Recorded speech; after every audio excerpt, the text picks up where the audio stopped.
All right, it is Sunday morning here in the Las Vegas headquarters section of FightHype.com. It is your man Sean Zittel here with a Z cap. Nice January. What was our date today? January the 22nd, and I thought there were some good fights on Showbox over the weekend, but really it was fight and Liam Smith. Of course, I called that knockout on the live round by round that I'm sure some of you were at. And Liam Smith was losing on my card 3 rounds to zip, and then he came back and knocked out Chris Eubank Jr. But just wanted to get a Z cap in, a couple hours before football gets started. I'm sure a lot of us are excited for football. You guys know I got my 49ers gear set to go for this Sunday, but just wanted to talk some boxing. Fulton, Inoue, Fulton, however you want to call it. I guess technically Fulton his name would come first, right? Because they're fighting in his division for what would be his WBC and WBO titles. That fight looks to be, on the verge of being completed. Hopefully it's very close to being done. May and June are the discussed dates. Overseas in Japan, a fight that Mr. Honda would, be the chief promoter in, and ESPN would handle the American broadcast rights. But we finally have a date and a venue for Plant-Benavidez, and that's March 25th here in my hometown here in Las Vegas. Actually, remember, my original hometown is Brooklyn, New York. But anyways, here in my hometown of Vegas at the MGM Grand, a grudge match between 2 of the top 5 super middleweights in boxing. A fight that's not only going to deliver on fight night, but a fight that's going to deliver in the hype, in the press conferences, and the lead up to interviews. I think those guys are going to verbally let their hands go, and then, more importantly, let their hands go in a good fight March 25th. But just want to say what's up to the chat. Man, we got 270 people in here already. My goodness, I didn't expect all that.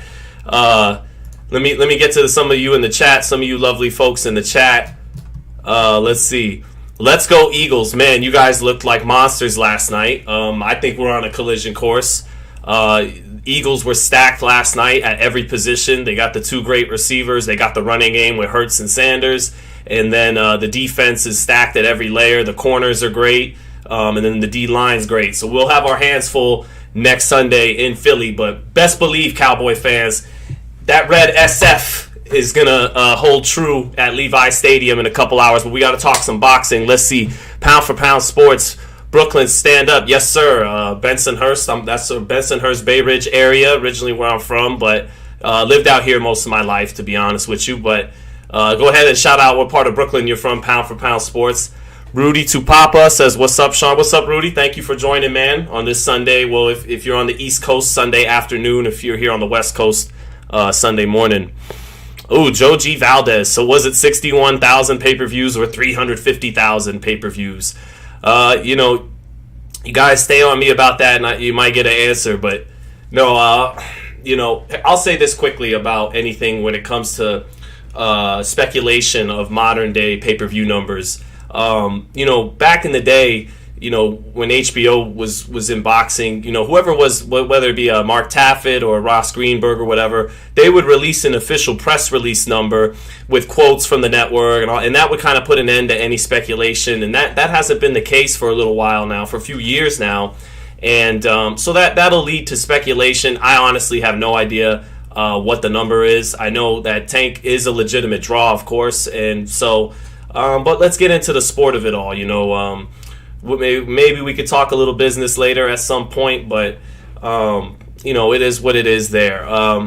Tank Ryan fight will be the biggest moneymaker, says Warren Johnson. That I do believe. That is a big fight.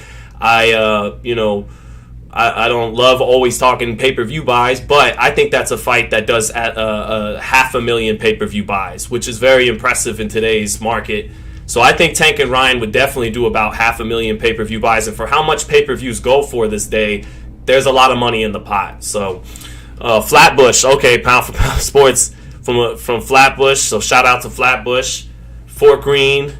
What other? We got obviously Brownsville and Bed-Stuy and Park Slope, and okay, we'll go on and on. Crown Heights, but Bivol versus Benavidez, who wins? We don't know. They got business to handle in their respective divisions.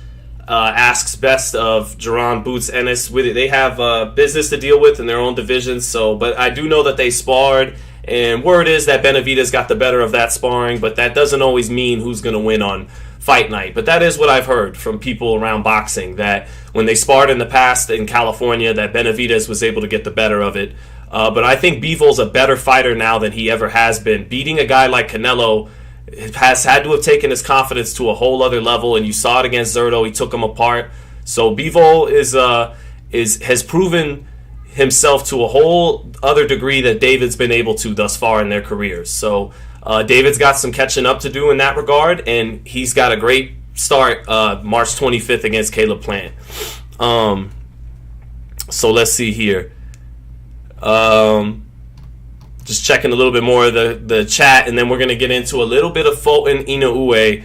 Or should we start with a little Hector and Tank? Oh, what was salaries for Hector and Tank? I believe Tank's guarantee was $1.5 million as it was recorded on the books. Hector, I think, was in the neighborhood of $350K to $500K, and then they get upside from pay-per-view. So they walk away with definitely more money than that. So,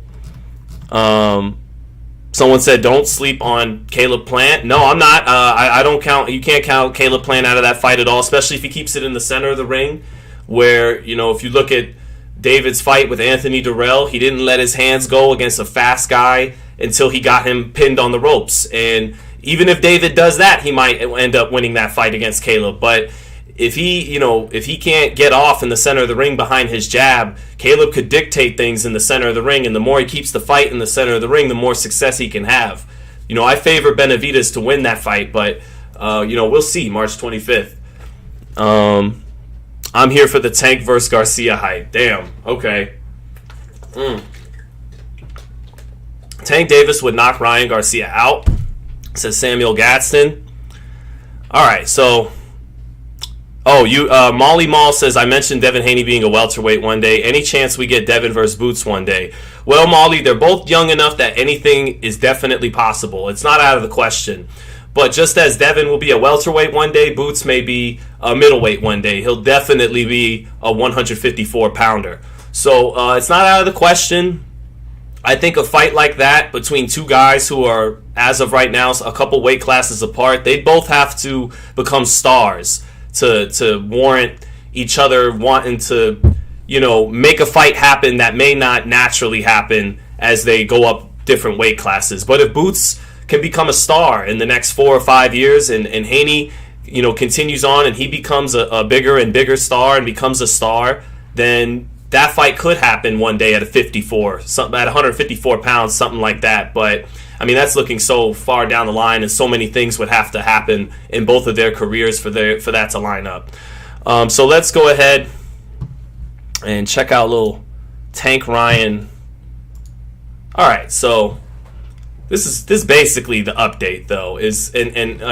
Shout out to ESPN Ringside. I love them, but it says Oscar says the fight is a go. The fight is not a go. Oscar is still saying right there, devil's in the details. April 15th, let's go. King Ryan, Gervonta. All right, so because we don't officially have a fight, I don't want to speculate really that much, but I will add in my 2 cents. Ryan, he's got some advantages here, in that his size. I think he's really a 140-pounder these days, and Tank is still making 135, and I think that's the weight he's still best suited at. Tank has the power to knock out 140-pounders, but Tank's a lightweight. So Ryan has some physical advantages there. He can match the hand speed of Gervonta, and maybe approximate and get maybe equal the power of Gervonta Davis too. But the big difference between the two of them is Tank's savvy, Tank's repertoire of bag of tricks. He's learned a lot of little different things in positioning, feints, how to step inside and get his head off the line against a taller guy, how to walk a guy into a shot. I mean, Ryan knows how to walk you into the left hook, but Tank can walk you into uppercuts. He could walk you into the backhand like he did Rolly, the straight left hand. He could check you with the hook. He can lead with the hook. He's a great body puncher. Ryan had that great body punch knockout against Luke Campbell, but Tank's the more consistent body puncher and very accurate with how he places them.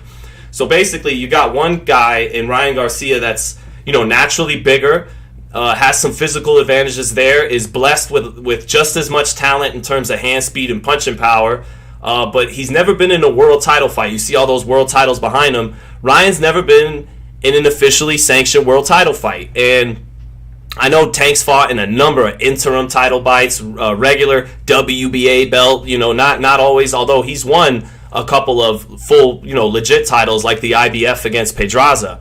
But those fights against the Leo Santa Cruzes, the Barrioses, even, Rolly Romero, Esau Cruz, Pedraza, these are fights that mold you and give you improvements as a fighter. Even if they're little, those little improvements add up over time. And so that's a big thing in Tank's favor. I think he deserves to be the favorite heading into this fight. I don't count this kid out by any means, but Tank, based on what I said, I think is the favorite. Little things like feints and positioning are the Oscar saying the devil's in the details. That's kind of what I'm talking about as it pertains to this matchup. The details aren't speed, power. Those things jump out, and both guys have both, but the devil's in the details, and Tank has been learning the little details of the sweet science better, against better opposition, being more active too. So I don't count Ryan out. Anyways, as it pertains to the fight actually happening, you saw Oscar there holding the contract. And what's funny is people joked around. They're like, is that just like a real estate contract that Oscar's holding? Is that really even a fight contract? Or we don't even know what that is. But, it's just a joke. But Oscar has history. I'm not going to get into it. You guys can look it up for yourselves. But Oscar has history with the PBC. And then once upon a time, that was one big happy family about 10 years ago. They were promoting Mayweather Canelo, Mayweather Victor Ortiz, Mayweather Mosley. It all really started when Oscar made the fight with Floyd. And they didn't love each other by any means, but they certainly made a lot of money together. And so that brought together, a kind of dream team, a promotional dream team of Richard Schaefer and Oscar De La Hoya, now Heyman and Steven Espinoza, and so on and so forth. And then that eventually disintegrated and everyone went their separate ways. PBC went to various networks and aligned with Showtime. Oscar went back to HBO, which dissolved, and now DAZN. So they never really... there's a lot of bad blood there, I imagine. And I think that if the fight doesn't happen, that's why. I don't think it's because of Tank and Ryan. I think it's because of that bad blood there. And someone like Oscar De La Hoya, I wouldn't be surprised if he doesn't really want to make a fight where his fighter's the underdog and he's got to take his kid over to the side and to the network of the people he once worked with that, he may or may not, this is my speculation, still have some animus towards it. It may be a two-way street. They may feel the exact same way, but business is business, and it's a huge fight, and it's a fight they believe their kid Davis is going to win. So that's my speculation on Tank and Ryan as it pertains to the fight, as it pertains to whether it will happen or not. And that's how I see Tank and Ryan. I will check what some of you got to say in the chat. Let me see what you guys got to say on that. Oscar is leveraging. Yep. Garcia. Okay, Brenda McDonald. What's up, Brenda? Thank you for joining. Garcia still has no hard jab. Agreed. Footwork or defense. The Wilder way. Gonna show up without the tools he should have. Interesting. Interesting. Yeah, he does it for looking like Oscar De La Hoya and for having a dynamite left hook and for being from Southern California. You wish he would look at the jab Oscar De La Hoya used to have and he would implement some of that. Ryan actually has a good right hand, and I actually think that right hand is going to be very important against Tank Davis. I don't think he could go left hook happy. I think Davis, with all that savvy I was talking about, I think his IQ is raised in that ring, and I think he would figure out that check hook, that walk-in hook, the way Ryan loves to walk you into that hook. It's a great tool he has in his belt. But I think Tank, if he shows it to him early in that fight and tries it repetitively, Tank can figure it out. So I think that right hand down the pipe against the southpaw, that's usually the shot. That's the shot that's going to have to be working for Ryan. And Ryan doesn't use that hard jab, like you said, Brenda, but he has shown and flashed a good, hard right hand, maybe underutilized, but it's shown there. It's shown flashes. He's got to use that more against Gervonta. Sonia Dumas, good morning, Sean. I agree. Thank you, brother. Matt's Adventures says, if you don't get offered a commentary spot soon, I'm boycotting boxing. Matt, thank you for the $5, man. I appreciate it. That helps pay for my wife's coffee this morning and my son's donuts. So That is now courtesy of Matt's Adventures. Thank you, brother. I'm with you, man. But we're making it happen here on Fight Hype. Fight Hype has, closing in on 1.5 million subscribers. So, why wait on ESPN or Showtime or DAZN or any? We'll just get it popping here, right, with the people. Southpaw TV, Fight Hype, what's up? Ryan ain't got a chance, brother. 100. I wouldn't say that. I definitely think he has a chance. Anytime you got that mixture of speed, punch, and power, and size, those are 3 things you can't teach. So it puts you in the game. But yeah, I got to favor Tank. He's definitely the favorite in my eyes. Oh man, that's my wife right there, Samantha Sanchez. Her name's actually Zittel now, but that's an old YouTube account. She has to change that eventually. Manny Pacquiao versus Errol Spence Prime. Who wins? Man, you're going to get me in trouble with that question, Best of Jerron Boots Ennis, because Jay Daniels was in here yesterday, and he asked me who would win Crawford versus Pacquiao in their primes, and I said, look, that's a hell of a fight. That's a great fight. Marquez showed the blueprint for Crawford. Counterpunch him to death, and you could beat him. But Pacquiao, we're talking about prime Pacquiao, the guy who fought against Cotto, the Alex Ariza Pacquiao, in 2009. I think that guy was an animal. It was just something a little bit different than anything in the sport right now. So I gotta, out of respect for what Pacquiao was at that time, I gave the edge to Pacquiao. Same thing with Spence. Spence, though, being the southpaw, would have made it harder for Manny to do his step outside that lead foot and get the angle that those southpaws like Manny and Lomachenko love to do. But he would have still he was just an overwhelming force of activity, speed, and power, and unorthodox, and toughness, and heart. The guy would get hit and would crack his own chin and then throw a 8-punch combination. Pacquiao was special at that point in time. So I'd have to give the edge to Pacquiao, and that's no diss to Errol Spence. That's, we're talking about one of the 10 or 15 greatest fighters that ever lived, pound for pound. So let me see here. Southpaw TV getting shout outs in the chat. That's nice to see. Sean, don't sell your soul. I served 88. I won't. I never would, but I don't think I don't think it has that much value to anybody wanting to buy it. So I'll be all right. I don't think any $1 billion sell your soul offers are coming down the pipeline. But anyways, so that. Brenda McDonald, what do you think about all of Tim Bradley's noise?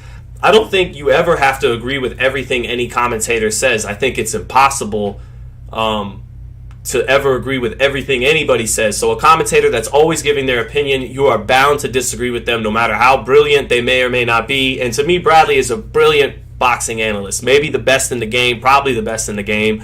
Him, Sean Porter, Andre Ward are probably my 3 favorites that are on television right now for sure. So, But Tim, sometimes, it may come off harsh or whatnot, but he just got elected into the International Boxing Hall of Fame. And as Shaquille O'Neal says on Inside the NBA, he does have, G14 certification to call it like he sees it in the boxing ring.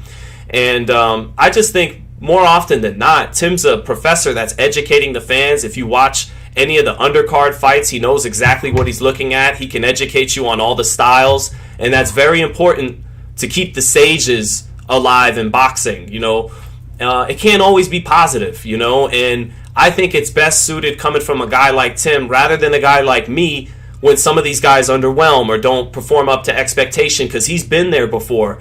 He's received death threats from people, and he's seen, the ugly side of criticism and had to stomach it and come out through the other side of it. So I love Tim. I don't always have to agree with everything he says, but I think it's important to keep the real sages, the real guys who know boxing, the ins, the outs of what goes on inside that squared circle, that can articulate it and break it down to the audience.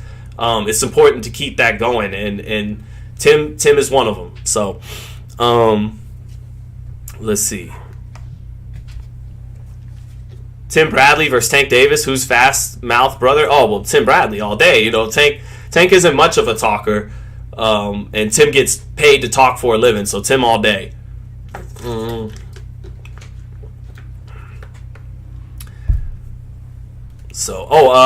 Youngboy, after how complete Ryan looked against Fortuna, I can't see him losing, to be honest. Well, I mean, Tank Davis is several levels above Fortuna. But I will say this, that quick check left hook was like a whip. And the thing is, I said this on Sean's show months ago, Tank, I think, will solve this problem with feints and positioning, getting his head off the line. But still, with Ryan, even though he leaves that chin in the air, he's so tall, you got to cut the distance. And as you step in to cut that distance and make him pay for keeping that chin up, and Tank may step in, look to throw that brick over the top, bam, like Luke Campbell did. But he's not tall like Luke Campbell, so he'll be in punching range. Anytime Tank's getting off, Ryan's in the same range to get off. There's no way that Tank can touch Ryan without Ryan touching him, although Tank can do that with footwork and maneuvering, and he will probably do that at various points. But Ryan, with his speed, should be able to catch Tank coming in at some point. And if Tank is lining him up, okay, he sees that chin up there and he's ready to take his swipe at it, boom, he could get caught with the check left hook coming in like a whip, and that's what makes that fight so exciting. But Tank will be very patient. We've seen he's very patient early in the fights. He'll be wary of that check left hook, and he'll try to figure it out. He'll try to download data, like they say about Lomachenko. He'll try to download that data, and Tank will let rounds get away from him. We've seen guys bank rounds against him when he throws 20, 30 punches around. That's important for Ryan to take all the rounds where Tank's giving them to him like that. But ultimately, I think that fight's going to end in a knockout. I don't think that fight's going to go the distance. I don't think that fight's going to be fought at a fast pace. I don't think it's going to be a whole bunch of punches per round. I think it's going to be suspense.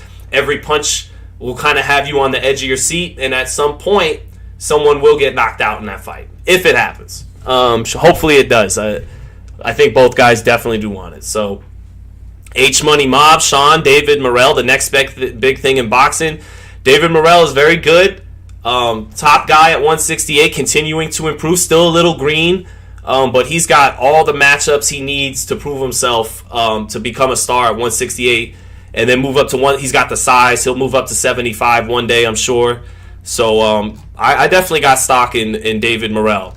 But it's a loaded division. You know, he's a good young fighter in a division, you know, with guys like Benavidez. Him and Benavidez will be a great fight if Benavidez can get past Plant and Morrell can keep winning. So let's see here. Let's take a look at the other news going down. Pretty hyped for this. All right. Naoya Inoue and Stephen Fulton agreed to 122-pound title bout. This is one of the best fights that could have been made in boxing. No doubt about it. Fulton is 28, the number one boxer at 122. No one disputes that. He's got the WBC and WBO. Ahmed Aliyev has the IBF and WBA, but nobody disputes that Fulton's the top dog, really, in the division. Fulton, you know, originally was ready to fight Figueroa. The WBC ordered that rematch. Then they were going to have the rematch at 26. Actually, that rematch was maybe going to come on the undercard of a potential Crawford-Spence fight that never happened. That never happened when, you know, it was originally planned. It may still happen. We'll see. But so the fight being close to done, May and June were some of the time frame being discussed by Jake Donovan on Twitter. Shout out to the great Jake Donovan, always doing his thing, and very reliable source. So Fulton and Inoue, when this fight first got announced, or when this fight was always getting discussed by us fans, I always thought it was a 50-50-ish fight. And then once the fight actually got signed, my gut told me Inoue is the favorite. I mean, first of all, the fight's in Japan, so very tough for Fulton to get a close fight, a close decision. Should he win 7 rounds, 6 rounds, it'll be tough to get a draw or a split decision in Japan. But I got to be honest, something about Inoue, and he's not Manny Pacquiao, but it's a little bit of that Pacquiao effect in that he would here, let's go to this fight, for example. This was kind of a good example versus Timothy Bradley. And I think this fight is going to be more competitive than Bradley and Pacquiao typically was over their 3 fights. But one thing Pacquiao had that I think Inoue has a little bit is this mixture of power and speed at some point that overwhelms the opponent at various moments in the fight. And it comes like waves. It comes through, well, when Pacquiao was in his peak. It wasn't even in waves. He could punch 100 punches around. But and what guys like Bradley and Thurman and even Jesse Vargas, Eric Morales in the second fight, and on and on and on. Marquez in the first 2 fights, not the third and the fourth. These guys would walk Pacquiao into shots. They would outbox him. They would take advantage of his aggressiveness. They would have good, clean work for 60 seconds, 120 seconds at a time. Sometimes, bank rounds doing that, doing good, clean boxing, taking advantage of his aggressiveness, counterpunching him, walking him into shots, touching him up. But at some point in each round, if not each round, at some point in the fight, Pacquiao's bursts of power and speed that he put together with his offensive proficiency, they would overwhelm the opponent at various times in the fight, and it would offset. He would only need 20, 30 seconds of his moments to offset 2 minutes of what Bradley was doing, of what Thurman was doing, of what Jesse Vargas was doing, of what Miguel Cotto would have he was boxing actually in the third and in the fourth round of Pacquiao and Cotto's fights where he dropped him. Cotto was winning those rounds outside of the knockdowns, but then Pacquiao, he just had that ability to come on with that mixture of overwhelming power and speed, and he was able to carry it up several weight classes. I don't think Inoue is going to approach 8 weight classes, but I saw against Jamie McDonnell that his abdomen still looked a little drained. It looked like his body still had a couple pounds he could put on and carry the weight healthily. I think that Fulton and Inoue is going to be a more competitive fight than the fights, the images we just saw, Pacquiao and Bradley, but I kind of see that happening. I see Fulton outboxing Inoue, clean work, boxing beautifully, but then letting certain rounds, certain moments in the fight get away from him, because when Inoue is able to get through and land, it just has an effect. It hurts him. It makes his legs do a dance. It has a visible effect on him, and that will steal rounds kind of from Fulton. It'll offset all the good work Fulton will do for stretches in this fight. So I see Inoue winning that fight in Japan. I think it's going to be a very competitive fight. I think Fulton will be the toughest fight he's had up until this point. There's questions. Will Inoue be the same at 122?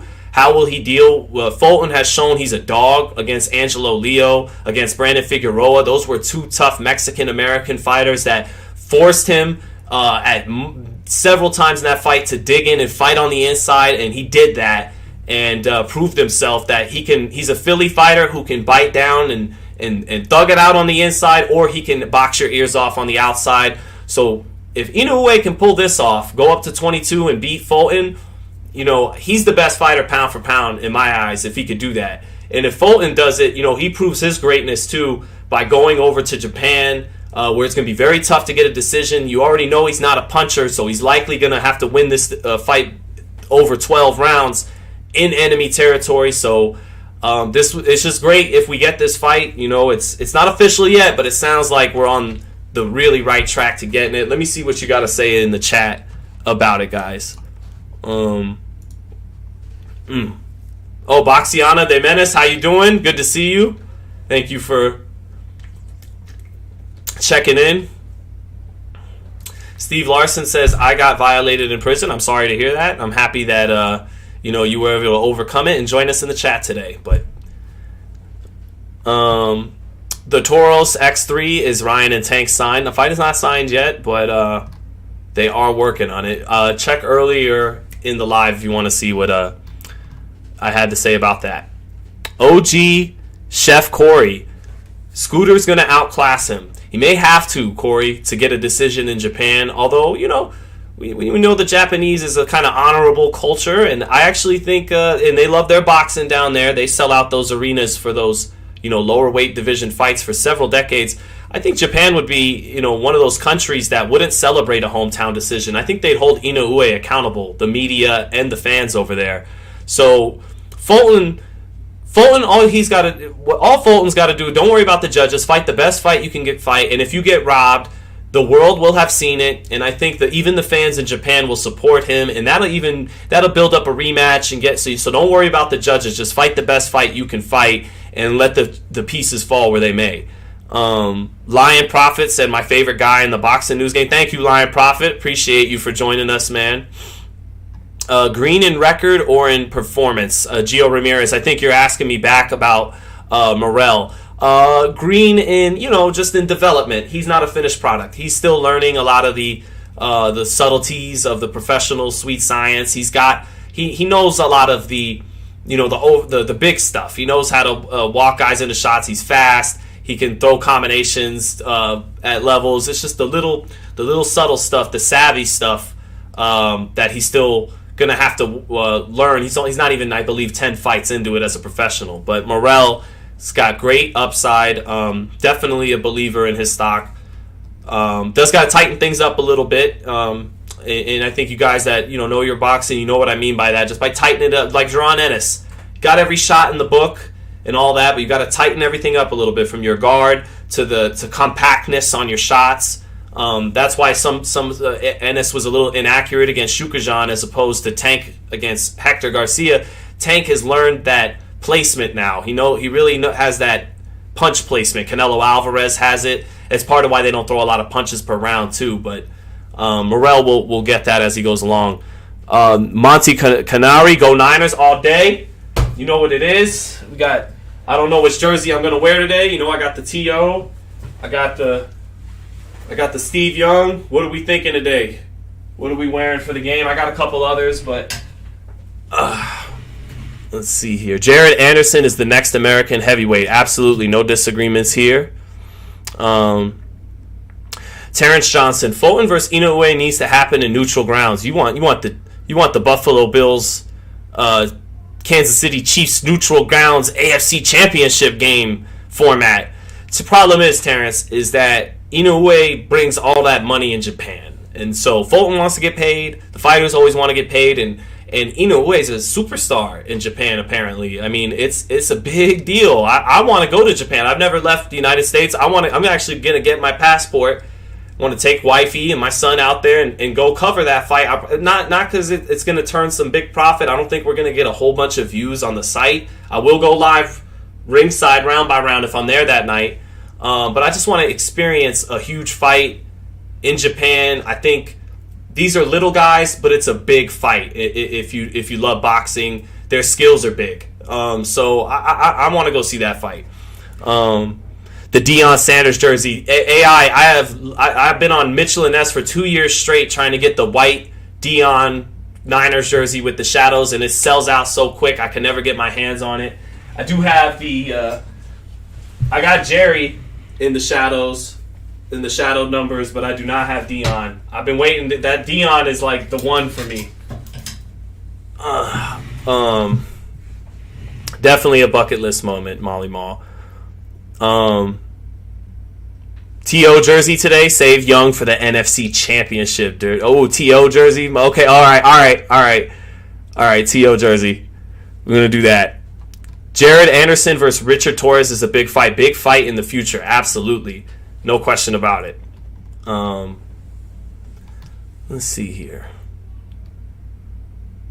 What do I think of Edwin De Los Santos? He did his thing against Rayo Valenzuela, man. He put himself on the map, so he's in the mix at lightweight, which is probably the most loaded division talent-wise in boxing. Just gotta mix and match them.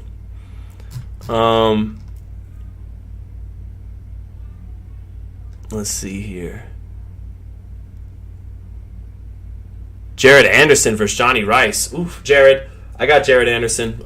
Johnny Rice basically threw one right hand and landed it against Guido Vianello. It's not going to get away with that kind of pace against Jared Anderson. Jared Anderson fights at a great pace. He's going to take it right to you. He better be careful because Johnny Rice could snipe him with that right hand. But I think Jared would take care of business against Johnny Rice. That's just me. But that's a good Boxiana. That's a great next fight for Jared Anderson. That's a great next fight for Jared Anderson. They should probably make that fight over there at Top Rank.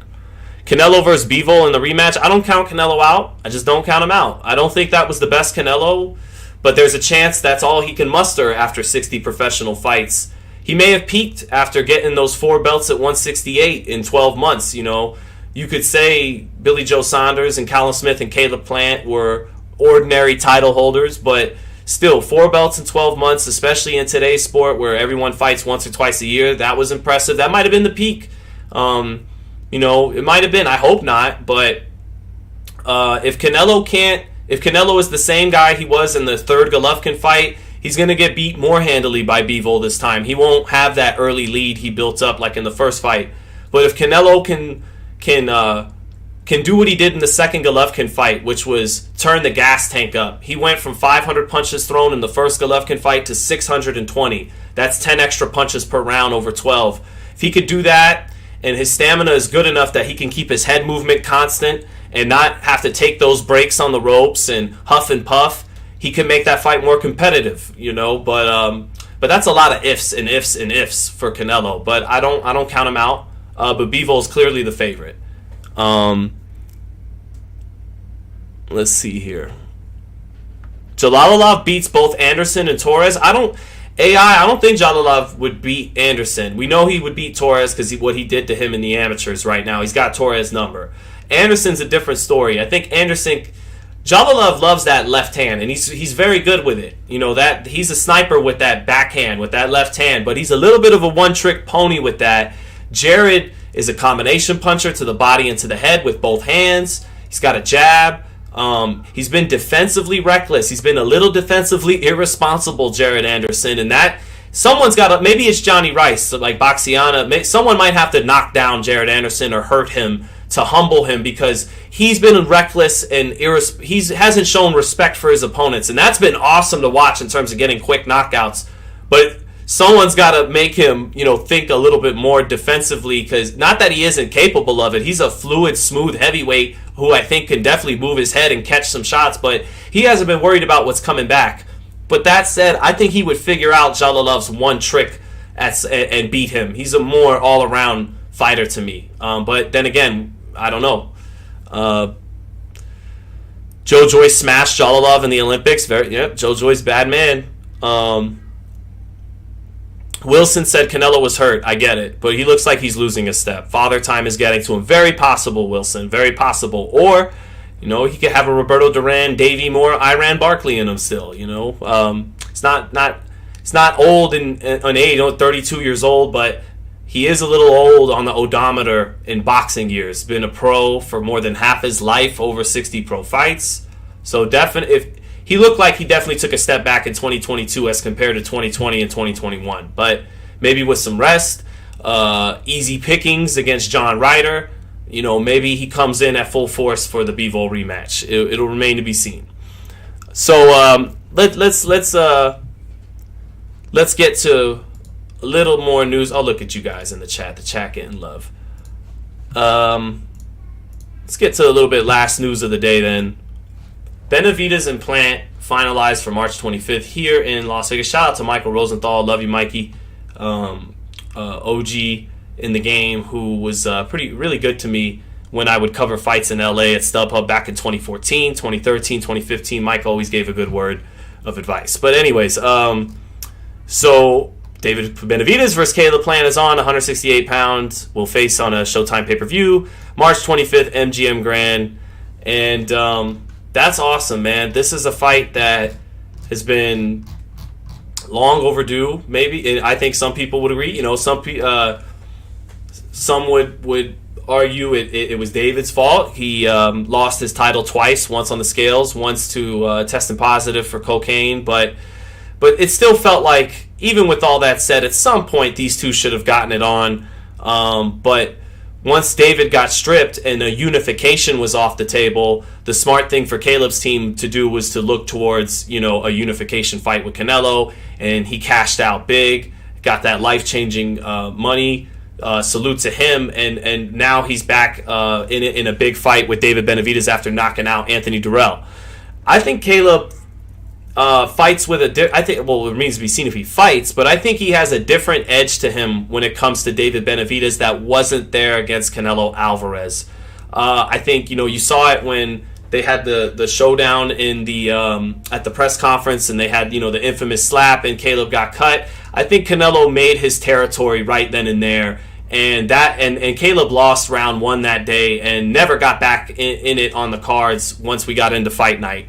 But with David, I think Caleb has a different mentality towards David. This isn't some guy that's been a superstar since he was a prospect like Canelo, a guy that he's been a fan of at some point in his career. Caleb was a fan of Canelo. Maybe fan's a strong word, but he admired his skills and saw him as an elite fighter and and things like that. But David is more of a contemporary. He's younger than him. He looks at him as not like that. And I think he has a different edge to him when it comes to Benavidez, a different level of confidence. I favor Benavidez to win that fight. I think that Benavidez has an underrated jab, and he has that hand speed to match Plant. But when you look at the tape against Anthony Dirrell, it worries me that Benavidez wasn't comfortable letting his hands go against a guy with some speed and some movement in Dirrell at that time in the center of the ring. He didn't really have faith in his jab at various points, and he just looked to close distance, and then he let his hands go once Dirrell got to the ropes. I think Plant at this stage is more proficient at keeping the fight in the center of the ring. He'll be busier in the center of the ring. He could get more work off in the center of the ring than Dirrell did against Benavidez in 2019. But I think Benavidez is a better fighter now than he was in 2019. But he'll have to use his jab in the center of the ring. David's got a great jab, and he'll have to jab with Plant and can't just walk in smiling, catching shots, letting some of them land, grinning at him, and just look to get him to the ropes and punish him. He'll have to use that jab in the center of the ring. And it'll be a great battle of the jabs because Caleb, both guys know how to jab. Caleb's better than David at jabbing with his levels. Body, head with the jab. He throws the up jab from the hip for the most part. David will throw it more so out of his high guard, and he'll double it up. He may not work he could throw a beautiful jab to the body too. They both do. So that's going to be a beautiful battle of the jabs. But in the second half of the fight, when Caleb's legs get heavier from David constantly stalking, I think that's trouble for Plant, just like it was against Canelo when those legs got heavier and he got caught on the ropes more and more and forced to exchange punches with a bigger puncher and a bigger guy in some ways than David Benavidez, although Plant is more muscular guy. And I think David can stop Plant in the second half of the fight along the ropes as Plant's legs give out as the fight goes on a little bit and he's forced to stay in range. But I think David could very well be getting pieced up pretty bad in the first 6 rounds, getting outboxed off mainly that left hand of Plant. Breadman has really been working to give Caleb that right hand. He probably feels like if he gives Caleb that right hand, in addition to several other things they're working on, he could take him to that next level and complete the package. And Caleb looked great against Anthony Dirrell and explosive. He's got underrated pop in his left hook, and David will have to be careful. David stands straight up, and you can get caught with left hooks. He got dropped by a left hand super early in his career by Gavril. You can't speculate on that too much. That's almost like when Canelo got wobbled against Miguel Cotto's little brother when he was young, very young when that happened for them. But still, when you come in walking straight up, you can get caught by a left hook, and David does that sometimes. He's a tall guy, and sometimes he walks in a little too tall, even though he has underrated reflexes, does Benavidez. So I got Benavidez winning that fight in the second half, but I think Caleb is going to get off to a good start. That's going to be a dramatic fight, some ebb and flow, and the press conferences are going to be terrific. Expect a more confident Caleb Plant than you saw against Canelo Alvarez. I think it's just a different dynamic and mentality he has approaching Benavidez. What do you guys think in the chat? Let me see. I'd look good against a man that wanted to retire too. Oh, and talking about Anthony Dirrell, Boxiana. Yeah, I hear you, but still, he did his thing. He boxed very well in that fight, and he looked sharp and explosive against Dirrell. So, did his thing. He ultimately had the more impressive performance against Dirrell than David did. But like you said, he fought a Dirrell that was ready to retire, whereas David fought Dirrell with some more juice in the tank. Although I think Dirrell knew. I think Dirrell was. I remember talking to Dirrell the fight week of that fight, which the main event was Spence and Porter. And I could see that Dirrell was a little miserable heading into this fight. He knew that he wasn't set up to win that fight. But anyway, Matt's Adventures, thank you again, brother, for the 5. Brandon Figueroa won that Fulton fight. I don't care what anyone says. Yeah, Matt, you got a great argument. I was ringside at that fight. That fight could have went either way. I gave a bit, I gave the edge to Fulton. I scored it in edge for Fulton, but I had no problems if you gave it to Figueroa, because Figueroa certainly hurt Fulton multiple times, and he hurt him much more than Fulton hurt him. But I think the judges gave Fulton credit for the cleaner work. He did some beautiful work in between. Figueroa pounding him to the body and hurting him. He was eating a lot of shots, and they were landing flush, and it was knocking the chin around and doing all that. And even though Figueroa would walk right through it, the judges, it was scoring, and they scored. They were giving that credit to Fulton. Fulton did a beautiful job on the 4 threes on the inside, the right uppercut, left hook, right uppercut, left hook. He did that beautifully on the inside to hold his own. He didn't get the better of it on the inside, but those 4 threes allowed him to hold his own against Figueroa. And then obviously on the outside, whenever they fought on the outside, he dictated there. I had no problem with Fulton getting the decision. I thought he eked it out on clean shots, but certainly Figueroa was the aggressor, and he was the guy that hurt Fulton multiple times, not the other way around. So if you thought Figueroa won the fight, I was okay with that. That rematch set up to be a great rematch, but that's got to wait. Let's get to Fulton and Inoue. So. Let's see here. Gio Ramirez says Caleb for the upset. Dude is a sleeper. You know what?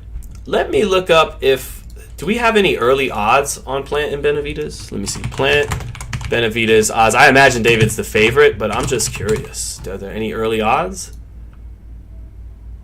Yeah, okay. Early odds are out, guys. So Benavidez is only a -180 favorite. So Vegas early on pretty much sees this fight pretty close, pretty competitive. They are not underestimating Plant whatsoever. So you get $182 back you got to bet $182 to win $100 on David. If you bet $100 on Plant, you get back $142. So, but that's what, 1.5 to 1. That's not even a 2 to 1 spread. I'm curious how the odds get influenced closer to the fight, but. Chat, who do you got, Plant or Benavidez? You could either put Plant or Benavidez, or you could put 1 for Plant, or you could put 2 for Benavidez. And we could put Plant's name first since he fought Canelo. I guess that makes him the A side, even though neither guy has a world title. But I guess actually technically David has the interim WBC title, but I mean, who cares? That's just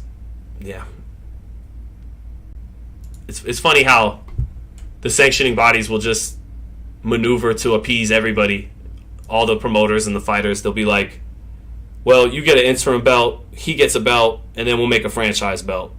So everybody gets a belt. And no, but nobody has to. No, we certainly wouldn't force you to fight each other. That'd be ridiculous. Lots of twos. Lots of twos. 2. Gio Ramirez with the 1.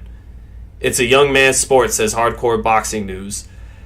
Oftentimes it can be, and it is, but Bernard and Floyd, 2 guys behind Manny, they thwarted that notion several times, but that we're talking about the greatest of the greats there, and with modern nutrition as well.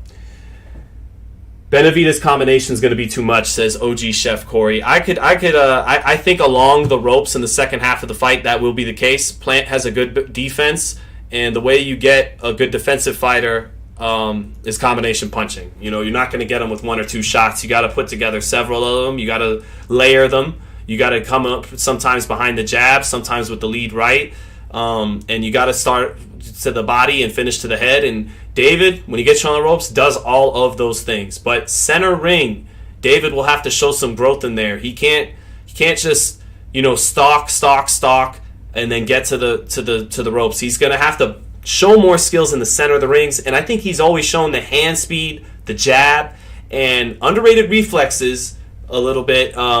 Even though he stands straight up sometimes doing it, I think he has the ability to do that in the center of the ring. And I want to see that from David. I could see him winning this fight, coming from behind on the cards, driving Plant to the ropes, stopping him in the second half. But what would be really impressive for me for Benavidez is to show the growth during that fight and to box on even terms with his speed and his jab with Plant in the center of the ring. If he could do that and then still get him in the second half of the fight, that'd be really impressive. But a win's a win for sure. And those two guys are really not going to want to lose to each other. That's a personal fight, and it'll end good. I think that's going to be a hell of a fight. And Benavidez will have to be respectful of Plant's power. He can't come in there. He's sweet cheeks plan. He doesn't really hit that hard. Anthony Durrell was old and took 100 shots before. He showed against Uzcategui with those 2 knockdowns, and against Durrell with the left that he has pop in that left hook. So be respectful of it. Be mindful of it. So. Boston says Yankees and 49ers, a fan of teams that haven't won in decades, I see. Well, let me tell you something, man. First of all, I grew up in Brooklyn, New York until I was 7, and me and my mom had to move out to Vegas. And before we completed the move to Vegas, I had to live with my grandparents in San Francisco for about a half year. And that's at that age where my grandfather introduced me to football and put me in love with Steve Young and Jerry Rice, Garrison Hearst, and the 49ers. But before then, I had went to Yankee Stadium as a youngster in the Bronx. I had went to Madison Square Garden, so I was a Knicks fan, a Rangers fan, and a Yankees fan. But in football, I like the Jets and I like the Dolphins because their uniforms. But it was the Niners that really hit home. Watching them in the '97 season and then in the '97 playoffs, they beat the Vikings and they lost to the Packers in the NFC title game at Candlestick. Then I watched the Niners all next year in '98, and they lost in the divisional to the Falcons, and that was the end of those Steve Young teams. But my man Boston's, they hang. You see all those numbers there: 1937, 1938, 1939, all that. When you win a championship, they hang that banner up. They can't take that away. That's there forever. Okay, so it's not always about. They haven't won in X amount of years. You don't get to take those banners down. The Niners and the Yankees are the gold standard, okay? And no one's ever going to catch the Yankees. Yeah, the Patriots and the Steelers, they got 6 rings, but they're not sexy. They're not glamorous. They're not glorious like that red and gold San Francisco 49er lore. You know it. You know it, Boston's. Don't be a hater. But anyways, man. Shout out to Boston's, though, man. Thank you for letting me indulge in some of that. Blasphemous, a Yankees fan and a Niners fan. I love greatness. What can I say? I was lucky. I got to go to Yankee Stadium, and I got to grow up watching the Niners. Middleweight is a really weak division. Yeah, you know what? We'll close on that. So we touched on Tank Ryan. We touched on Fulton Inoue, and we touched on Plant-Benavidez. Let's close on middleweight because that is where the biggest fight of the weekend happened. And actually, Showbox had some good fights. But Liam Smith, Chris Eubank, that was the biggest fight over the weekend. That was at middleweight. R. Hayes says middleweight's a weak division now.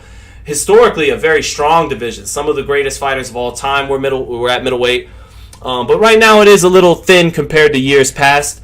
You still got Jamal, but Boo Boo left the division. Charlo, when he's active, is probably my favorite fighter in that division because Triple G is aged now. But anyways, before we get to Liam Smith and Eubank and Percy Baker, I don't think there should be a rematch. I don't think there should be a rematch between Smith and Eubank. Shout out to the Showbox fights over the weekend. Julian Gonzalez, I think 9-0 now with 9 knockouts, or 10-0 with 10 knockouts. Got a draw in there too. But Julian Gonzalez at 130 pounds, 21 years old on Showbox, legit prospect. He looked good. Atif Olberton at light heavyweight, coming out of Philly, 9-0, decorated amateur here in the United States. You know, no offense, I thought the man was 35 years old. He's only 24. So he pans out to be a player at light heavyweight. Had a very good performance against forgetting the name of the fighter from the Ukraine, Busanov, or forgive me, but Ukrainian fighter, decorated amateur as they usually are from over there. Aggressive guy who was hitting him with the right hand in round 1, and then Olberton figured that out and boxed really well. Walked him into some withering long-range left hands to the body and to the head. So Olberton did his thing on Showbox, and then in the main event, David Stevens at 168 getting the knockout against Sean, spells my name like me, Sean Hemphill. And David Stevens had a good performance. Fights in an exciting style, come forward guy, a tough guy who brings grit to the ring, in a fun come forward style, undefeated at 168. So some good fights on Showbox over the weekend. And we'll close on Liam Smith and Chris Eubank. So Chris Eubank did his thing in the first 3 rounds, but he never looked fully comfortable to me.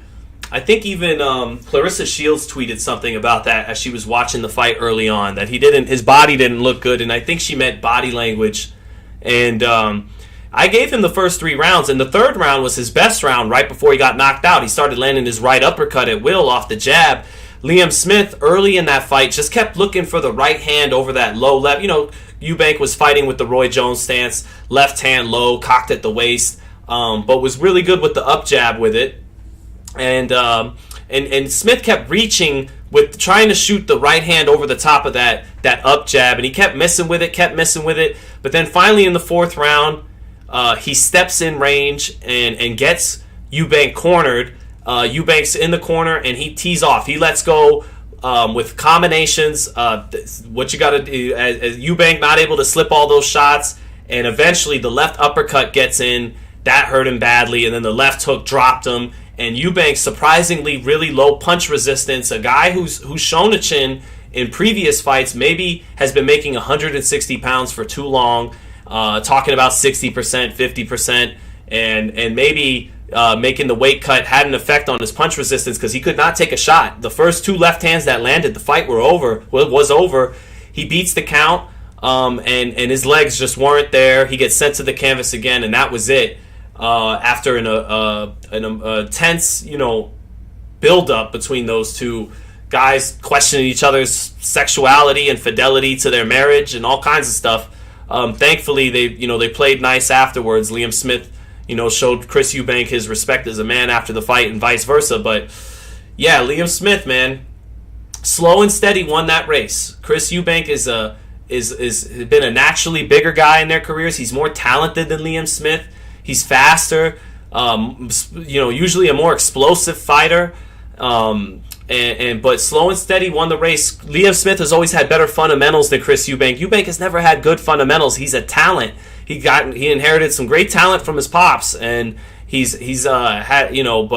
he's never been a fundamentally sound fighter at that level. And Liam Smith doesn't have that talent like he does, but he's always been fundamentally sound. High guard, knows how to keep his hands up. He throws a beautiful left hook to the head and to the body, compact shots, and that's what won him the fight, was his superior fundamentals and his superior grit and punch resistance, because he walked through about 100 punches, a lot of right uppercuts in that 3rd round to get him out of there. So shout out to Liam Smith, shout out to the Scousers. I know the Scousers were turning up. They showed how tough they were again. And for Eubank, man, I don't know where he goes from here. At 68, he'd be a little guy, and there's a lot of killers at 68. So we'll see. Chat, let me check in with you, and then let's get ready to watch some football today. Canelo has 0 footwork. OG Chef Corey, speaking of Liam Smith, OG Chef Corey, I'd advise you to go watch Canelo's fight against Liam Smith. Had beautiful footwork in the Liam Smith fight. In the Miguel Cotto fight, I would have liked it if he pressed Cotto more and was more dominant in that fight. He kind of sparred with Cotto for 12 rounds, but his footwork was very clean in the Miguel Cotto fight. In the first Golovkin fight, even though a lot of people thought Golovkin probably deserved to get that fight, he showed great lateral movement in the first Golovkin fight. And Canelo's feet have always been a little slow, but and you do wish they were quicker in closing the gap, but they've gotten better over the years, and he has he's sprinkled some fights over the years that'll show you some footwork, the ones I just mentioned. D-Tech, Canelo has a gas tank problem. He does. I think he solved it momentarily in that second Golovkin fight when he just threw the most punches he did pretty much per round over a 12-round fight, and then the stamina problems kind of went away or were hid a little bit in the years after, and then they reared their ugly head again against Bivol. OG Chef Corey, so what happened to it in recent years? I mean, you saw it. He stalked Plant well. In the Plant fight, it's a closeout 2021. I thought that was as good as Canelo ever cut off the ring. I think in the Canelo that fought Lara and those guys, he didn't cut off the ring as good as the guy that was fighting Saunders and Plant. And so I think that improved footwork showed there. He's still not the fastest feet in the world, but Canelo's made some improvements all around throughout his career, including the footwork at times. They really let Fulton fight on ESPN. Well, apparently that's the only route to making that fight happen, Dane, because Inoue is with Top Rank when it comes to American rights, so Fulton had to do that. And there's so much money over there. Now PBC sending Fulton overseas potentially to Japan, that's a really good look in my eyes for the PBC. Because the PBC's thing is, we don't like cross-promotional. Nobody does. I mean, promoters always want to keep all the money in-house, ideally. So we don't like cross-promotional fights. We want you to, when we have the bigger draw, when we have Spence to Crawford, when we have Gervonta to the lightweight division, to Ryan, to Haney, we want you to come over here. And in their logic, it's only fair because we have the bigger draw, which means you come to the A side. Trinidad did that for De La Hoya. He was fighting on Showtime. He winds up going to HBO. Hatton did it for Mayweather. He was fighting on Showtime. He winds up going to HBO to make the fight happen. So that's their belief process. And it holds up as it gives more weight. It gives them more credence when they do something like send Fulton to Japan and let him fight on ESPN when that's where the money is. When that's, when the shoe's on the other foot and they live up to that level of logic, they can come back and hold firm to the fans and to the fighters in the sport and say, hey, we did it, right? When the money was in Japan, we sent Fulton over there. When the money was there for Fury and Wilder, a fight happened with Top Rank. So that lends them more credence when it comes to Ryan or Haney making a tank fight, or Crawford with Spence, and they say, you got to come over here to make it happen.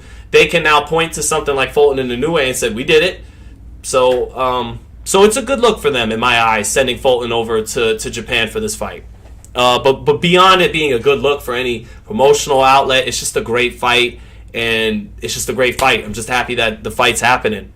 Let's see. Fulton is getting paid to go to Japan. Absolutely, Remy. He's going to get the bag. I think it's still rumors, but I think it was reported that potentially his guarantee would be $2.9 million, and he would receive a percentage of pay-per-view upside. And apparently, Inoue does massive pay-per-view buys in Japan that gross tens of millions of dollars. So Fulton will be sitting on a big payday, and he's also daring to be great. And if he loses a competitive fight, his stock will go up. If he loses a controversial fight, his stock will go way up. If he wins, forget about it. And really, the only way his stock can't go up is if he gets blown out in this fight, and I don't think he will. I think Fulton, if he's not a top 10 pound for pound, he's a top 15 pound for pound type fighter in the sport. So I don't think he's getting blown out by Inoue, but I got to give the edge to the monster at home. Kind of like I got to give the edge to these monsters at home today. Great question by Rondo. Shout out to you for the $2. Thank you so much. Who do I think the best fighter of the 20s will be? That's gonna be a tough one. We gotta let it play out, brother. We gotta let it play out. Haney. And I know, go ahead, flood me with the comments, but he's the guy who has the frame to pack on multiple weight classes from 35 to 54. He's got the jab and the defense to give himself longevity. The old phrase, a good right hand will take you around the block, but a good jab will take you around the world. He's got a great jab. We'll still see. Haney, he still will have some scary moments in his career, but I think he's got the frame and the jab and the defense to have longevity and to get it done from 35 to 54. I think he's a safe bet to finish in the top 5 in the 20s. Boots is a good pick. Shakur Stevenson is a great pick. Inoue, if he beats Fulton, is going to already be up there. If he never, from the work he's put in being undisputed in this decade in the 20s already, and then if he beats Fulton, Inoue will be looking pretty this decade. So those some of my early thoughts there for who's gonna. Canelo has already become undisputed in this decade, but if Canelo could beat Bivol, he's back on top in this decade, but we'll see.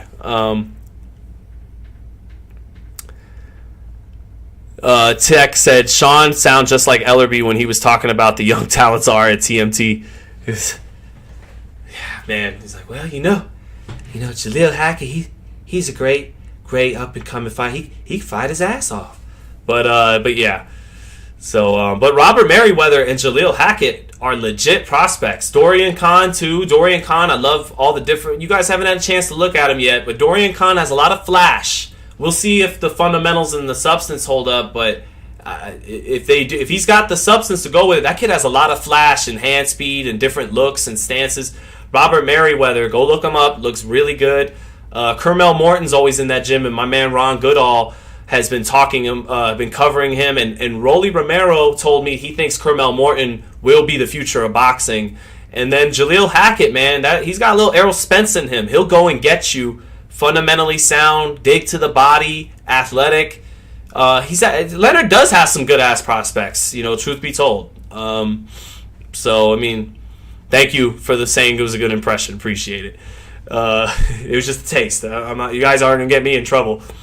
But what's my thoughts on Bam Bam moving back down? Well, Bam, he did come back down to earth in October on that Canelo card. He looked out of this world against Quadras and Soran Visai from Thailand. He looked incredible. Along with Jermel Charlo against Castaño, I thought Bam against Soran Visai was the performance of the year. So Texas showed out in 2022. But they're not going to show out in a couple hours, though. Keep that in mind. But I was all for the Chocolatito collision course, but maybe Bam knew all along that he still needed some development before taking on the torch-bearing fight, the hand-the-torch fight, because he came crashing back down to earth in that third performance. He just looked flat. I don't think it was so much the guy he was fighting. Bam just looked flat. He had a lot of hype, a lot of hype. He's a big kid, I think. Really thick, heavy kid. Broad shoulders, super broad shoulders at 5'2", almost 5 nothing. But he may struggle a little bit to get down to those weights. So maybe for a lesser fight, he didn't have the best weight cut. He might read in some of his newspaper clippings, even though there are no newspaper clippings anymore. And he came back down to earth. I'm expecting Bam to look more like the guy he did against Quadras and Soran Visai. But inevitably for Bam, we got to see the Chocolatito fight. We got to have that hand-the-torch fight at 115. So go ahead, Bam. Do your thing at 112 for now. But to close out 23, I know Chocolatito. Oh, you know what? God damn. Look at me sounding like a casual. Chocolatito didn't even look good against Estrada. That's not even the fight anymore. So everything I said about Chocolatito, what it was that third fight was so much more forgettable than the first two. It wasn't a bad fight, but judging it by the standard the first two set, it was forgettable. I forgot about it. And Chocolatito was uninspired that night. And so, yeah, I would like to still see Bam face Estrada then. The fighter from Mexico against the Mexican-American. That'd still be a handing of the torch fight. Let's see here. Could I compare the footwork of Dane Sampson? Emiliano Vargas is a terrific talent. No question about that. So, let's see. My bad. I got lost there for a second. Okay, yeah. Dane Sampson, could you compare the footwork between Loma, Bivol, Pacquiao, Bam, Usyk? Oof. Well, obviously Loma and Usyk are very similar. Bivol, Bam has some similarities to that movement that Lomachenko does, but he's not as dependent on getting to that outside lead foot of the orthodox fighter. Bam can pivot going left or right, more so. And I think, they set up different punch selections. Bam will set up uppercuts off the pivots, and he'll dig underneath, whereas Lomachenko would, feint the double jab, and then put in the left and attack then swipe with the left hand to the body and finish up top. They have different set of combinations, but footwork is somewhat similar. Usyk and Loma have very similar footwork. Bivol doesn't have footwork like the Ukrainians, Usyk and Lomachenko. He's got, his is more in and out than it is side to side and getting to the outside lead foot. His is more in and out. He's terrific at staying in front right here with that little bounce and then letting you shoot. Like, he kept doing this to Zittel. He let him shoot his shot and then catch on the high guard and then step inside where now the shots are like, kind of overshooting it, and he steps inside, bang, bang, and then resets back out in his range. And his footwork's a little bit more in and out bounce than it is, getting underneath, stepping into the side to side, like Loma and Usyk. He's more in and out, a little bit more fundamental and a little less unorthodox. And then Pacquiao's just Pacquiao. I mean, the constant foot and head movement. He likes to get to that outside lead foot of an orthodox fighter like Lomachenko does too. But Pacquiao is just Pacquiao. The feet can go all over the place. Sometimes, as he got older, you could tell it looked like he was rushing his punches when the hands slowed down a little bit. Like the hands couldn't keep up with the feet, and he would jump in and definitely can't teach it. It's not textbook. It's one of a kind. There's only Pacquiao with that kind of footwork. But I would say out of all the guys you've mentioned, the most orthodox, the most textbook footwork is Bivol. All those other guys are a little more unorthodox, tricky, but yeah, Bivol has the most orthodox, fundamental textbook footwork. Let's see. But yeah, I think with that, man, I'm going to get going because who just said it? Someone clowned me in the chat. Oh, no, he's not. He said, Dave Boots, what the fuck are you talking about? I thought he was talking about me. Yeah, no will. Fulton's a Philly fighter. No excuses and takes all challenges. Absolutely. Like that man, Bernard Hopkins behind me. But anything else we should talk about, guys, before I get up out of here? Enjoy the football games today. Thank you so much for joining me in chat. Does anything else you guys want to get in before we get out of here? I'll give you a minute.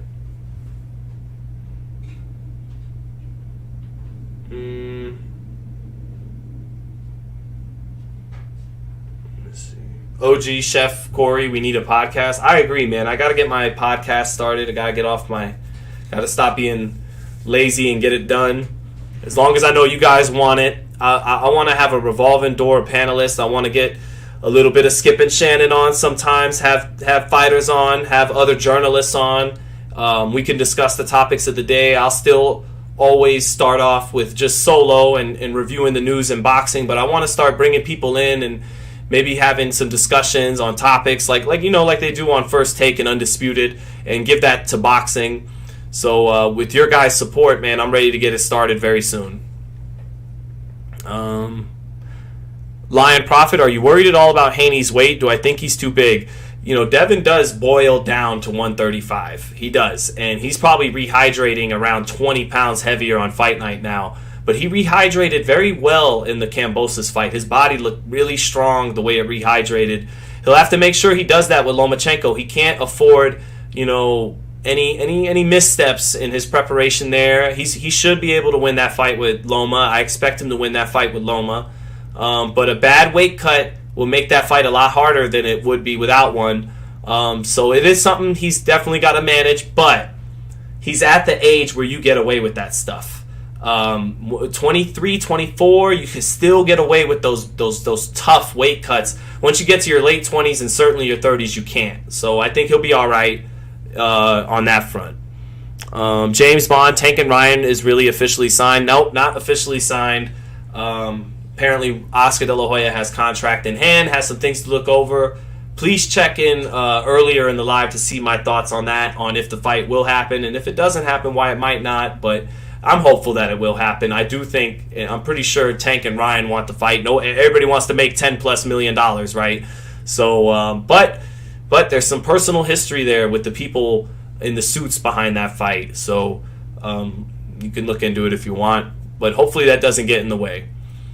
Milton Doobie, 1976 called. He wants his hair back.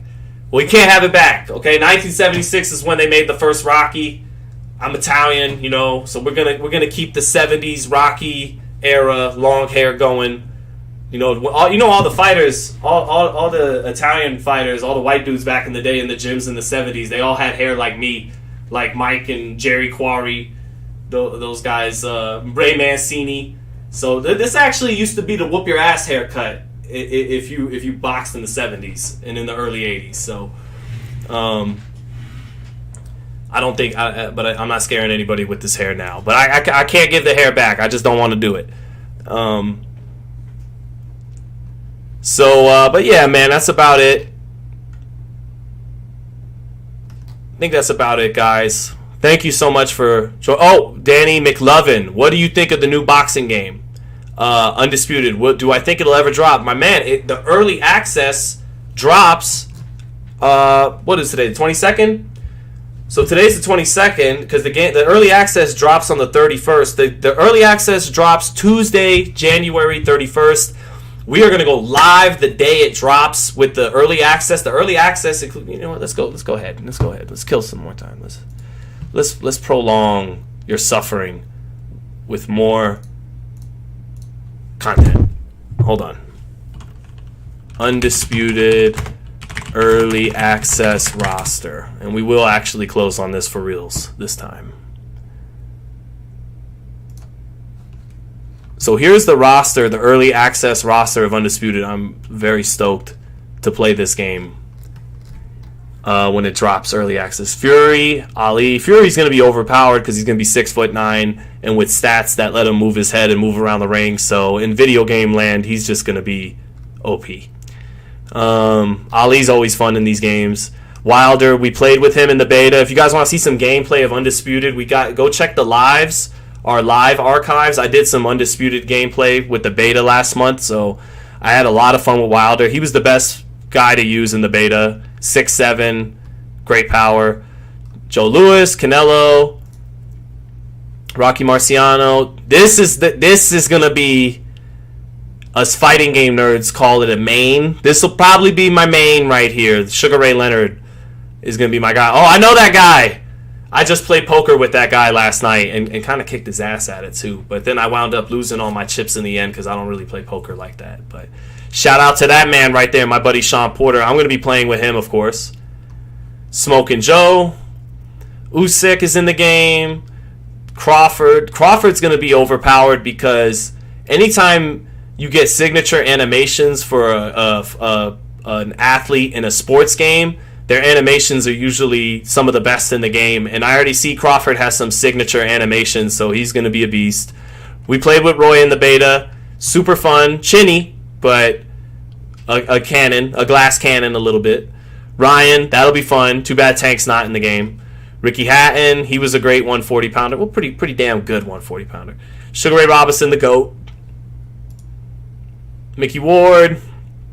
Lawrence Okoli. Big right hand by Lawrence Okoli. Josh Taylor, Kell Brook, Jessica McCaskill, Jorge Linares, the Juggernaut. I'm the Juggernaut, bitch. And George Delphine Persoon, Eddie Hall. What are you doing here? Michael McKinson, Carl Frock. Did you guys know Carl Frock once sold 80,000 seats in Wembley? It's true. And Kona Ben, Charlie Edwards, Arturo Gatti. Okay, why do they always do Arturo Gatti like this? Why do they always render Arturo Gatti with the warrior tattoo across his stomach, which he literally only had for like the last fight of his career? I wish they would render Arturo Gatti that fought Tracy Harris Patterson. Like, I wish they would at least the Gotti that fought Mickey Ward. Like, give us the young, handsome Gotti that won the IBF at 130. Can we just get a young Gotti render once? But I'm just excited for the game. Josh Warrington, Nigel Benn, Frank Bruno, Mr. Bruno. What? Big Mike Tyson about to brutalize that ass tonight. No hesitation in front of the whole nation. I beat that ass so bad I probably violate probation. Through demonstration as I strategize information, attempt to kill so it's real like I'm catching cases. I just always think of Frank, the Tupac song Road to Glory that he made dissing Frank Bruno for Mike Tyson. So that is the early access roster. And we are going to go live with that on FightHype the moment it drops, basically. So everyone enjoy it. All right. So that about does it. That is the stream. I hope you guys enjoyed it. I hope you guys enjoyed football today. Or if you're not watching football, I hope you enjoy your families. If you don't have families, I hope you enjoy your own company and your own inner thoughts. So thank you, everyone. You know, I like to sign off with a little work. Oh, wait. Wait. Only got catch was. Okay. Looking sloppier as we continue. Goodbye, everyone. Have a great Sunday.